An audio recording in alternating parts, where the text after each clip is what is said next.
Welcome, students. Welcome. My name is Mr. Pochilola once again.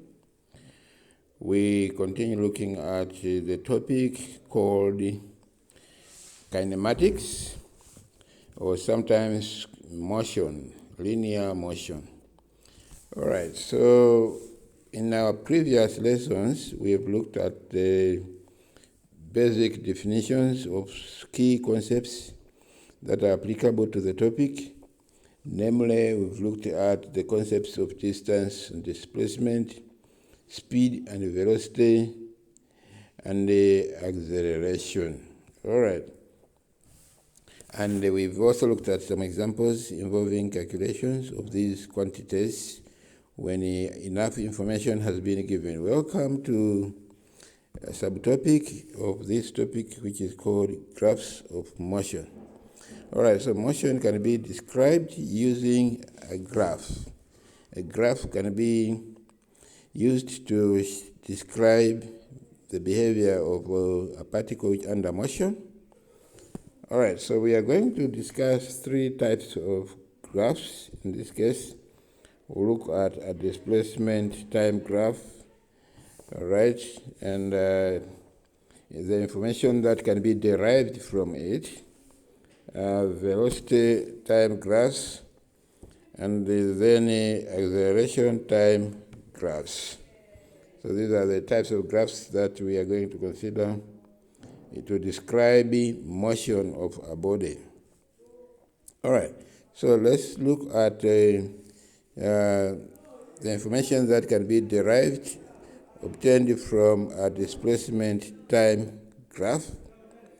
A displacement time graph is one in which displacement S is located on the y-axis and the time is placed on the x-axis. All right, so we are saying this is a displacement time graph. That means displacement is plotted against time. All right, so the values of displacement are placed on the y-axis, while the values of time are placed on the x-axis. All right, so for a displacement time graph, slope of the graph is equal to, the slope of the graph is equal to velocity. Let's suppose that the graph line is like this. And so, taking the slope of the graph, that's the change in the displacement, and against the change in time, this will give us a velocity. So we are saying velocity for such a graph is going to be the change in the displacement divided by the change in time. Okay, so take note that slope of displacement time graph gives us velocity. All right, and the y-intercept equals to, so we are saying for a displacement time graph, the y-intercept equals to the initial displacement. Let's suppose that our graph is like this. Suppose our graph line is like this. So we have displacement in the y-axis and the time in the x-axis. Let's suppose that the graph line touches the y-axis. Remember, the y-intercept is where the graph line seems to cut the y-axis over here. So this point is initial. This part here represents initial displacement, or the displacement that the particle has covered already before it starts moving, initial displacement. So the y-intercept represents the initial displacement. All right. Okay, and from a displacement time graph, A straight diagonal line represents a constant velocity. Let's suppose that we have a situation like this, in which we have displacement plotted against time. So a straight line graph, a straight line like this, shows that the body is moving with a constant velocity or uniform velocity. In other words, the body is not accelerating, okay? So a straight line like this means that the body is moving with a constant velocity, a straight line. A straight line represents a constant velocity, meaning that such a body is not accelerating. All right. So we are saying that a straight diagonal line represents a constant velocity. So constant velocity is just a straight line from the origin. Even if it's not from the origin, let's suppose that it starts from a different displacement. Let's say it starts from here.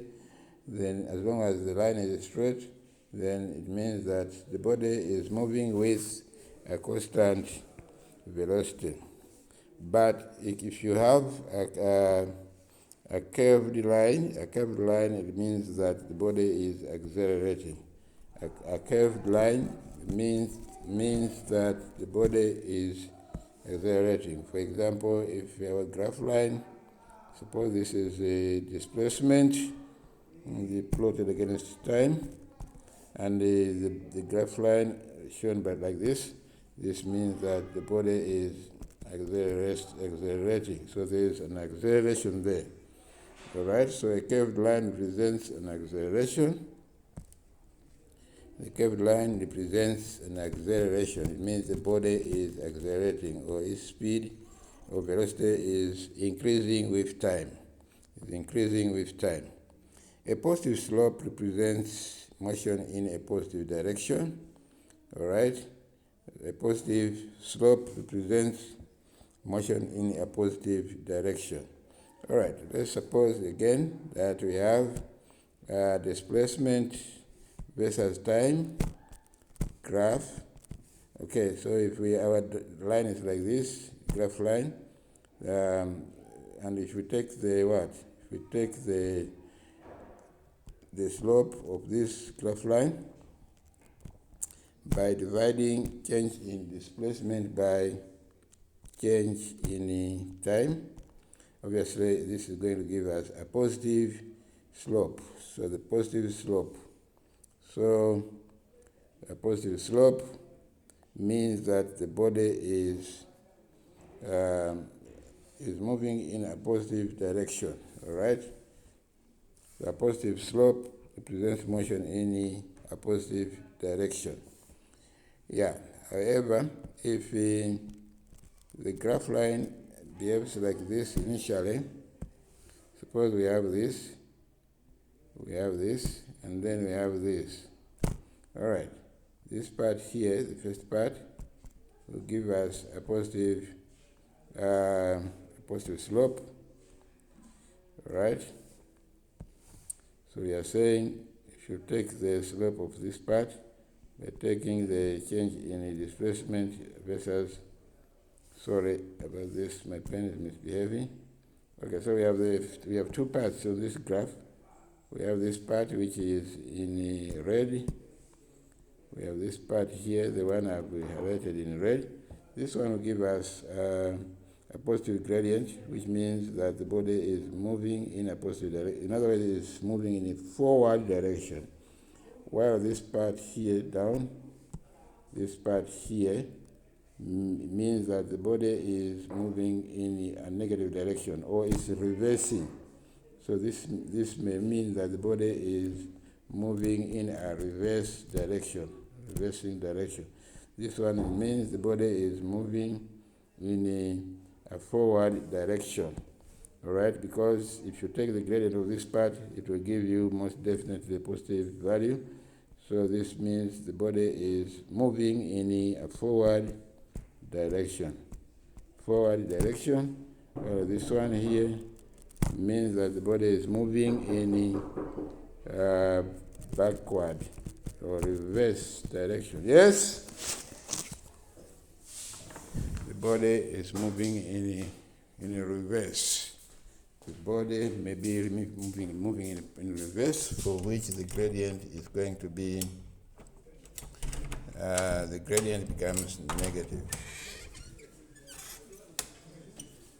So, a negative gradient for a displacement time graph, a negative gradient means that the body is moving in a reverse direction. Sorry, I had to attend to someone who was knocking. All right, so welcome back. All right, so we're saying that a positive gradient, a positive slope represents motion in positive direction, but a negative slope represents motion in a negative direction. It means that such a body is reversing. A zero slope, which is the horizontal line represents a state of rest. All right, so suppose we have a situation like this. Suppose we have a graph like this, all right, for which we have displacement in the y-axis and the time in the x-axis. So we are saying that a zero slope is just a straight line like that. It means the body is not moving. The body has stopped moving. The body is at a rest, for which v is going to be equal to 0. All right. So the next point is, we are saying that the next point is the last point about displacement versus time graph, is that the area under the graph is meaningless.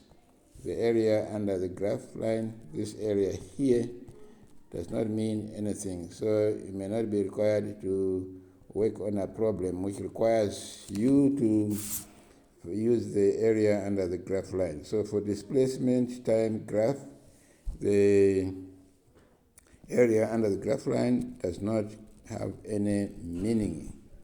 In kinematics.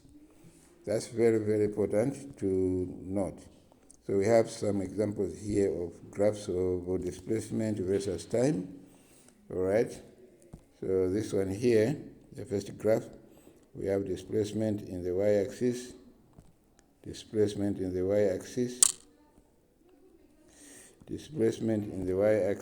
We have displacement here, and the time in the x-axis. So displacement time graph for a constant velocity is simply a straight line, just a straight line diagonally.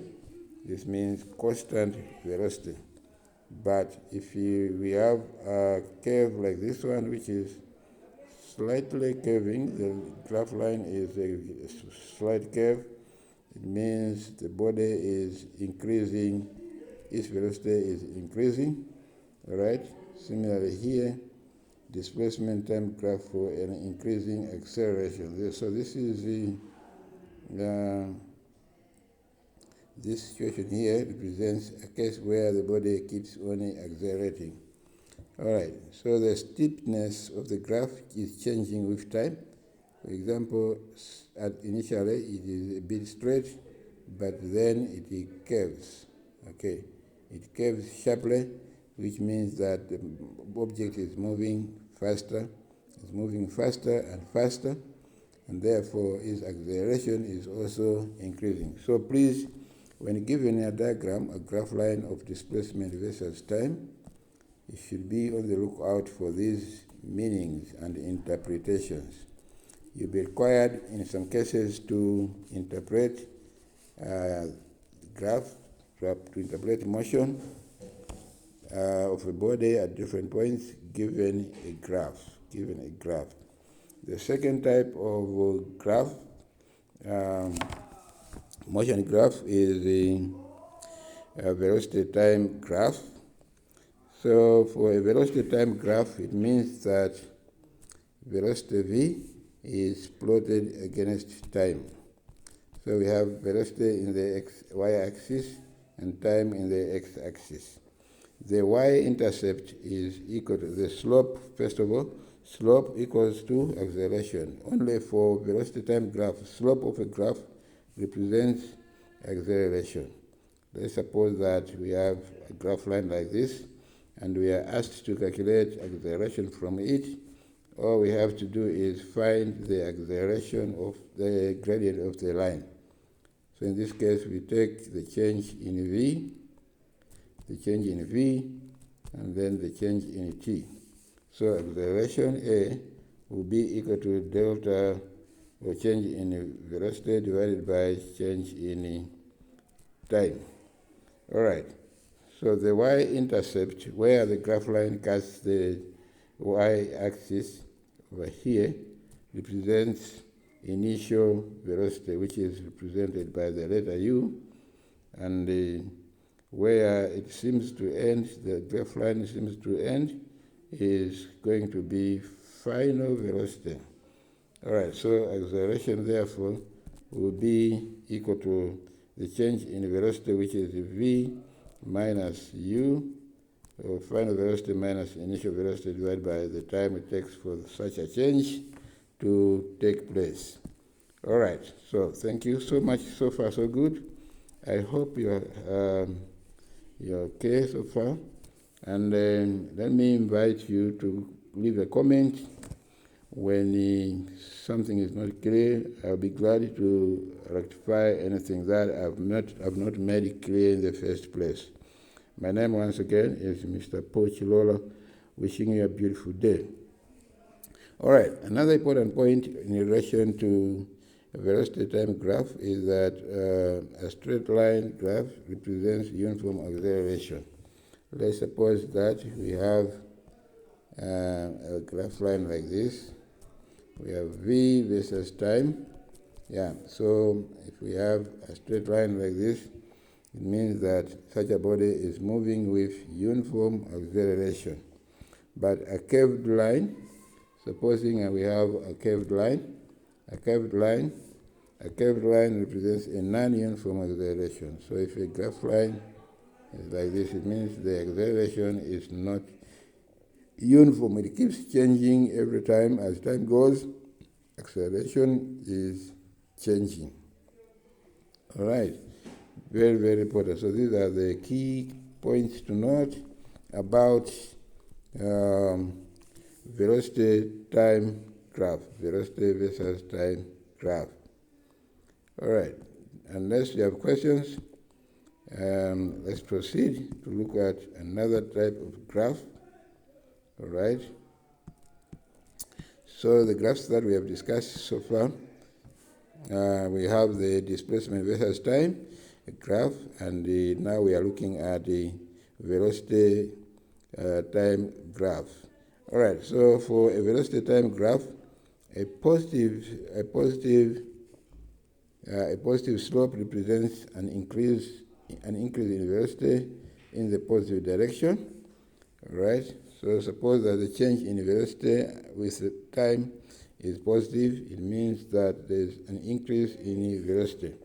A negative slope represents an increase in velocity in a negative direction, while a zero slope horizontal line motion represents a constant velocity.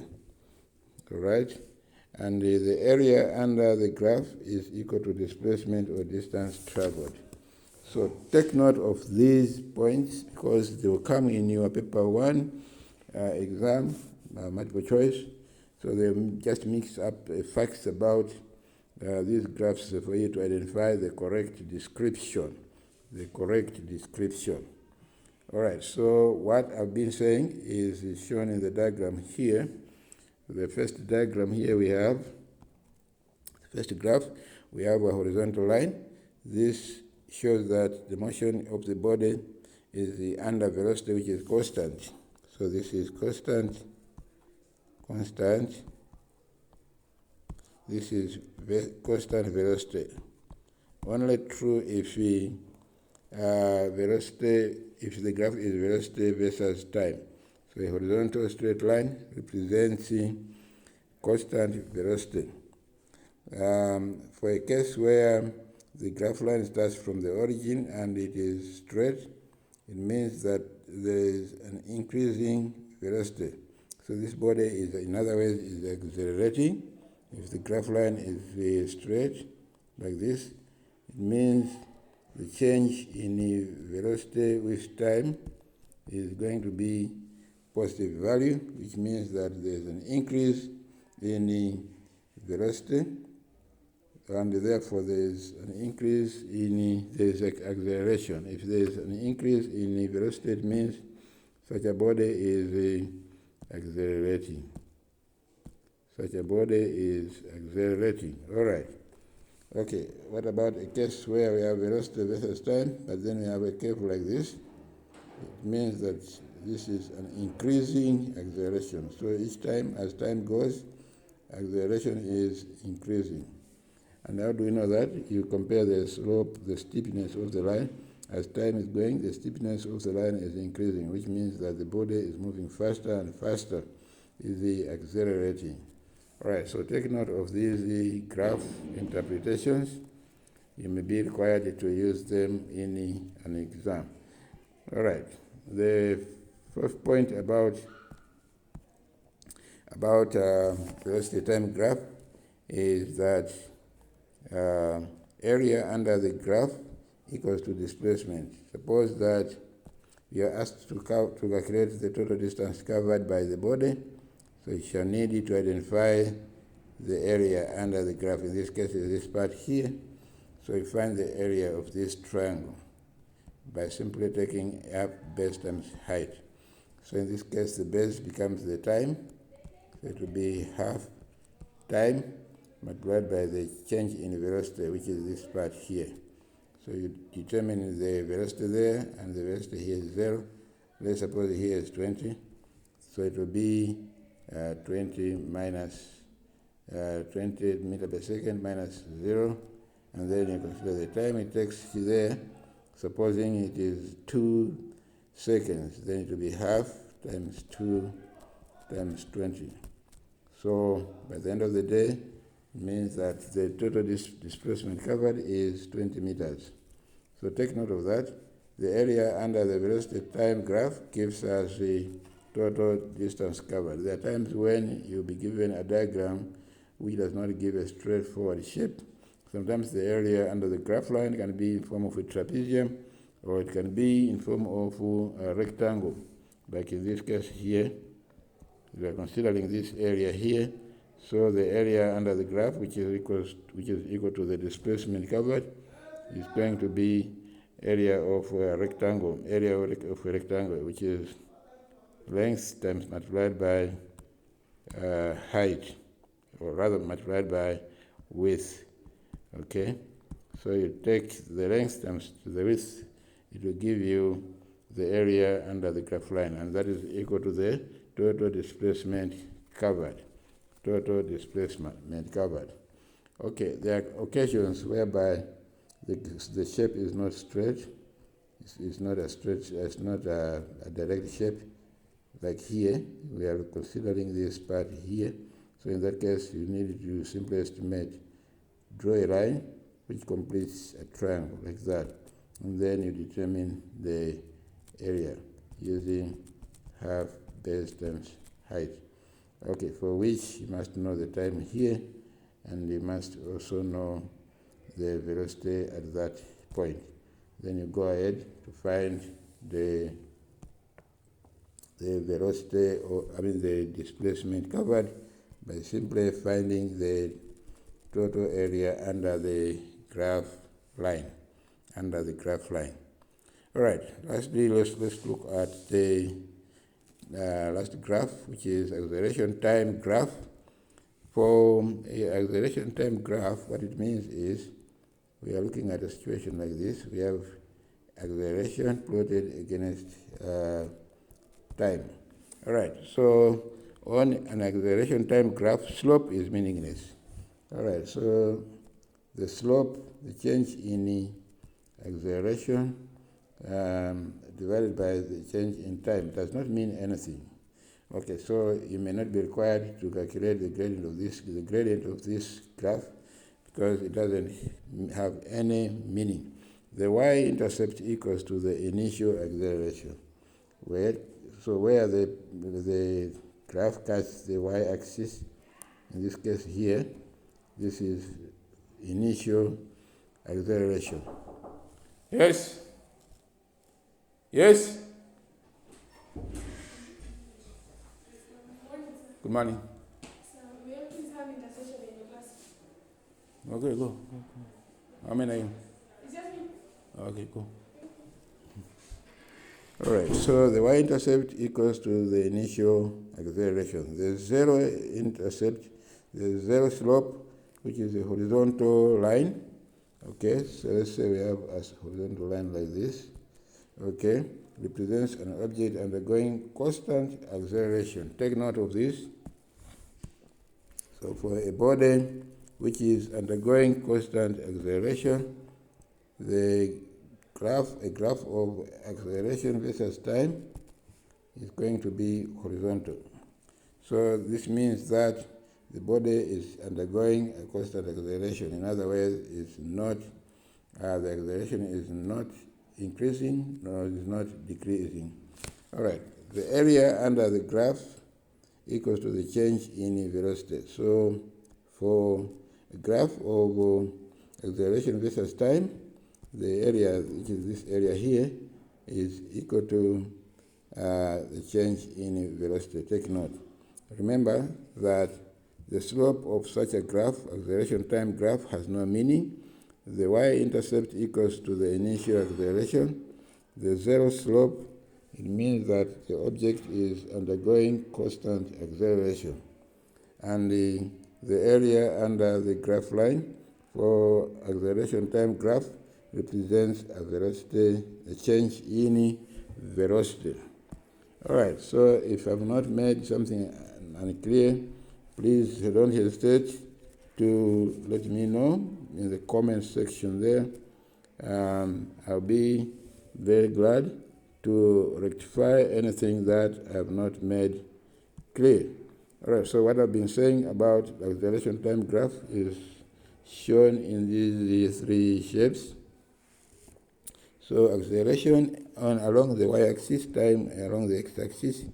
This situation here represents a constant velocity. So this represents a constant velocity. For a situation like this one, it means the graph, acceleration time graph for this means there's an increasing velocity. There is increasing velocity. All right? Okay? There is increasing velocity. And for a case like this one, it means there's increasing acceleration. As time goes, acceleration is increasing, but in this case, it means there's increasing velocity, and here it means the velocity is constant. The velocity is constant. The velocity is constant. So I mentioned earlier on that the area under velocity time graph gives us displacement. Velocity time graphs show the speed and direction of an object in motion over a specific period of time. The area under the graph is equal to the displacement of a moving body. Let's look at an example here. The velocity time graph of a vehicle traveling with uniform acceleration is shown. Calculate the displacement of the vehicle at 40 seconds. All right, so in this case, we are considering this area. Remember that the area under the graph gives us the total displacement covered. All right, so displacement is equal to area under graph. So this is a triangle. It means we shall take half base times height In this case, half the base is the 40 seconds, and the height, for height it means we shall need to consider this point. Okay, so an equivalent velocity at that point is simply, this is 100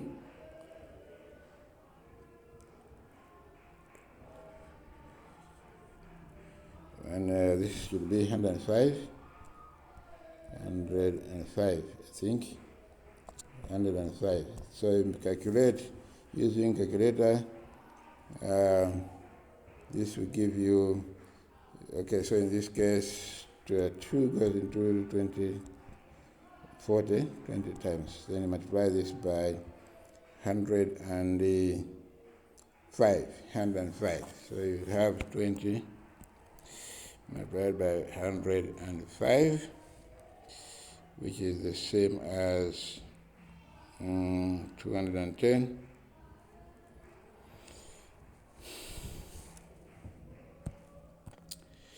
Right, so multiplying this by 10 will give us 1050.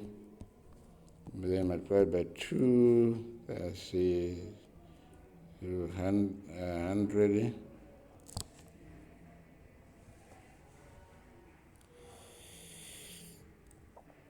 0, 10, 1,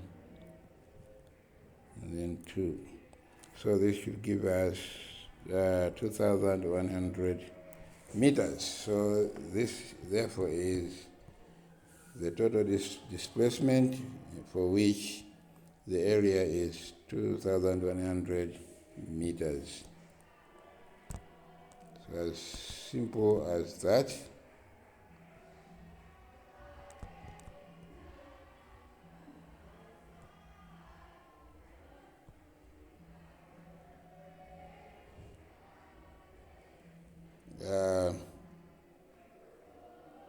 All right, we overlooked the fact that this is in kilometers per hour, so we change this. This should be kilometers, therefore these ones should be kilometers. So change the kilometers to meters. All right, so that's it for now. This is how far we can go. Please go through the example again just to rectify, to be sure where we might have skipped some figures. I wish you a wonderful day. My name once again is Mr. Paul Chilola. In case you have questions, don't hesitate to reach out to me, to ask me questions. I'll be glad to rectify anything that I might have skipped. Thank you very much for now. Consider subscribing to the channel so that every time I upload a new video lesson, you become first to